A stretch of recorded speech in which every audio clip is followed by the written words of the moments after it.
Hello students, जैसा कि आप सभी को पता है कि हम कौन से टॉपिक कर रहे हैं, सैलरी। कौन से हेड के अंडर कर रहे हैं? फर्स्ट ये हमारा हेड है। ये कौन से सेक्शन के अंडर कर रहे हैं? सेक्शन 15, 16, 17। कुछ बेसिक कंसेप्ट हमने पिछले लेक्चर में डिस्कस कर लिया। आज हम कुछ डिफरेंट फॉर्म ऑफ सैलरी को डिस्कस करेंगे। ठीक है, मीनिंग ऑफ सैलरी। ठीक है, मीनिंग ऑफ सैलरी कौन से सेक्शन में अंडर दिया हुआ है? सेक्शन 17(1) में दिया हुआ है। ठीक है, तो आपने देख लेना, इसमें दिया हुआ है 9 टाइप की दी हुई है। इसी को मैं डिटेल में अलग अलग आगे पॉइंट्स के साथ आपके साथ डिस्कस करती हूँ, डिफरेंट फॉर्म ऑफ सैलरी। ठीक है, तो आपने सेक्शन वाइज सैलरी अच्छे से कर लेना। जब सेक्शन में सैलरी दी होती है तो किस में दी होती है? इन्वर्टेड कॉमा में दी होती है, जो मैंने आपको पहले बताया हुआ है। बेसिक सैलरी, बेसिक सैलरी क्या होती है?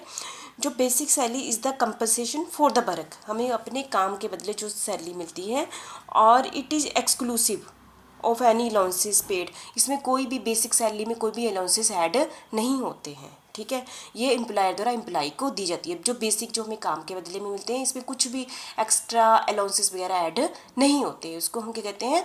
Basic salary. ठीक है, एडवांस सैलरी, जैसे कि आप सभी को पता है कि मुझे जैसे अगले साल की सैलरी अभी मिल गई, जो काम अभी किया नहीं है, पता है कि मैं इनका एम्प्लॉई हूँ और अगली सैलरी मुझे आज ही मिल गई, तो उसको हम क्या कहते हैं?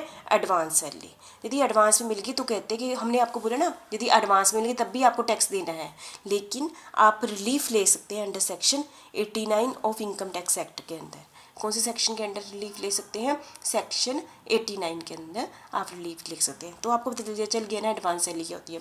एरियर ऑफ सैलरी, ऐसी सैलरी जो मैंने कमा ली है, मैंने काम कर दिया अपने एम्प्लॉयर के यहाँ, पर मुझे रिसीव नहीं हुई है। ठीक है, यदि आपने कमा लिए तब भी आपको उस पर क्या देना है? टैक्स देना है। लेकिन आप इसका रिलीफ कहाँ से ले सकते हैं? सेक्शन 89 में आप इसका रिलीफ ले सकते हैं। एडवांस में भी ले सकते हैं और एरियर में भी ले सकते हैं। ठीक है, salary in lieu of notice period. ठीक है, फिर पहले बता दूँ नोटिस पीरियड क्या होता है। जैसे कि आपने किसी एम्प्लॉय को वहाँ से निकालना है, तो होता है ना कि निकालने से पहले उसको कुछ टाइम पहले नोटिस देना पड़ता है। बाई चांस में हमने नोटिस दे दिया, 1 महीना पहले दे दिया, और कि हमने अगले महीने आपको निकाल देना है। नोटिस देने के बाद वो एम्प्लॉय फिर भी काम 1 महीना तो काम करते ना, उस 1 महीने में जो उसको सैलरी दी जाती है उसको हम क्या कहते हैं? Salary in lieu of notice period. ठीक है, नोटिस देने के बाद वो जो 1 महीना काम करता है, क्योंकि 1 महीने का नोटिस दे दिया ना कि अगले महीने आपको निकाल दिया जाएगा, तो उस 1 महीने की जो सैलरी दी जाती है उसको क्या कहते हैं? Salary in lieu of notice period. तो मुझे लगता है समझ गए होंगे आप। बोनस क्या होता है? बोनस भी होता है ना, मतलब एम्प्लॉइज़ को बोनस मिल गया on the receipt basis, it is also taxable.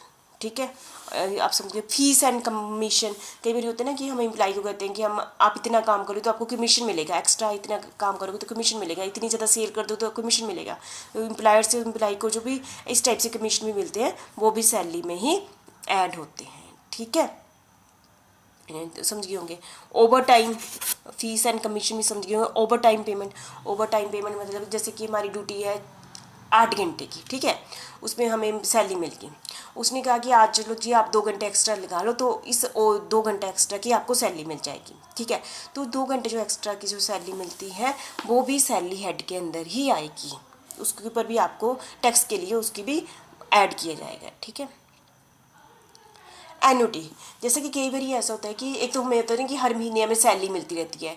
कई बार एम्प्लॉय का एम्प्लॉयर के साथ ऐसा ही बॉन्ड बना होता है कि उसने साल में एक फिक्स अमाउंट देना होता है, उसको हम क्या कहते हैं? एन्युटी कहते हैं। वो भी सैलरी में ही ऐड होगा, इट इज़ टैक्सेबल।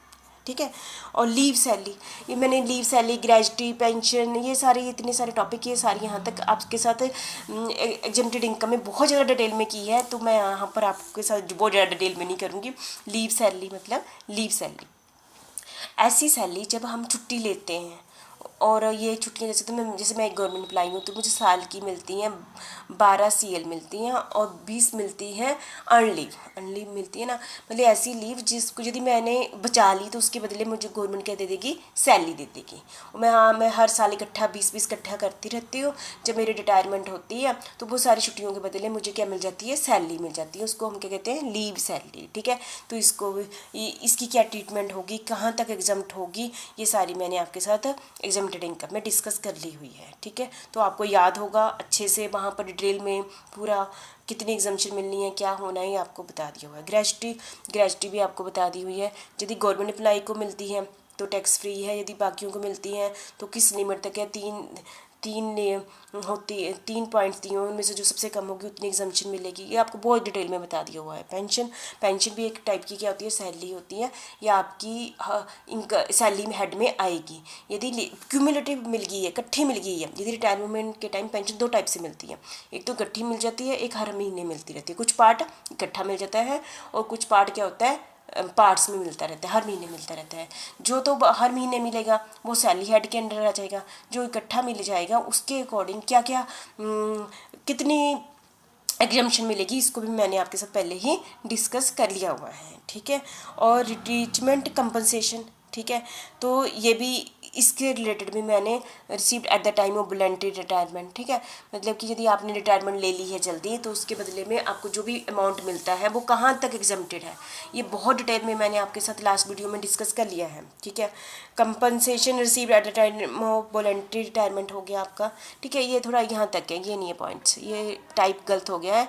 रिट्रीचमेंट रिसीव मतलब कि यदि आपने जॉब छोड़ दी है इस समय, ठीक है, जो मतलब कि गवर्नमेंट को एम्प्लॉयर आपको इसलिए निकाल रहा है क्योंकि उसको अब ज़्यादा एम्प्लॉई नहीं चाहिए या उसको नए एम्प्लॉई चाहिए, तो इसके कारण एम्प्लॉयर आपको निकाल देता है। तो उसके बदले में वो आपको एक फिक्स्ड अमाउंट देता है, तो उसको कहते हैं, ये मैंने आपको सारा डिटेल में कर लिया हुआ। ठीक है, ये भी कर लिया हुआ, 13 भी कर लिया हुआ है। Transfer balance to unrecognised provident fund, ठीक है, ये भी मैंने आपके साथ किया था कि प्रोविडेंट फंड में हम जब ट्रांसफ़र करते हैं, ठीक है, तो अनरिकॉग्नाइज्ड में ट्रांसफ़र करते कई बार ये होता है कि ऑप्शन हो जाती है कि हम अनरिकॉग्नाइज्ड प्रोविडेंट फंड में से रिकॉग्नाइज्ड प्रोविडेंट फंड में जब ट्रांसफ़र करते हैं तो कहते हैं यदि एम्प्लॉयर में जिसने मुझे नौकरी दी है 12% से ज़्यादा वो करता है एम्प्लॉयर, तो वो उस पर क्या लगेगा, टैक्स लगेगा। और यदि इंटरेस्ट 9.5% से ज़्यादा है तो उस पर भी क्या लगेगा, टैक्स लगेगा। ठीक है, ये डिटेल में आपने को देख लेना।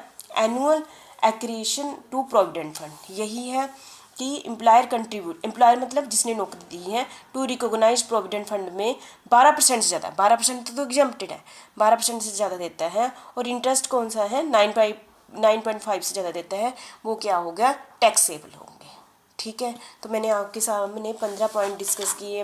बेसिक सैलरी, ये सारे वो पॉइंट है जो सैलरी की डेफिनेशन ही है एक टाइप से। सैलरी किसे कहते हैं, एडवांस सैलरी को भी सैलरी कहा जाता है, एरियर ऑफ सैलरी को भी सैलरी कहा जाता है, बोनस को भी सैलरी कहा जाता है, फीस कम मतलब कि एनुटी, लीव, ग्रेजुएट, इन सभी को, पेंशन को भी सैलरी कहा जाता है ना। पेंशन क्या है, सैलरी है, सैलरी हेड के अंदर इसकी कैलकुलेशन होगी। ठीक है, तो बस मैंने अभी आपके साथ क्या डिस्कस किया है, सैलरी किसे कहते हैं, तो मुझे लगता है आप सारे समझ गए होंगे। ठीक है, salary. Thank you very much.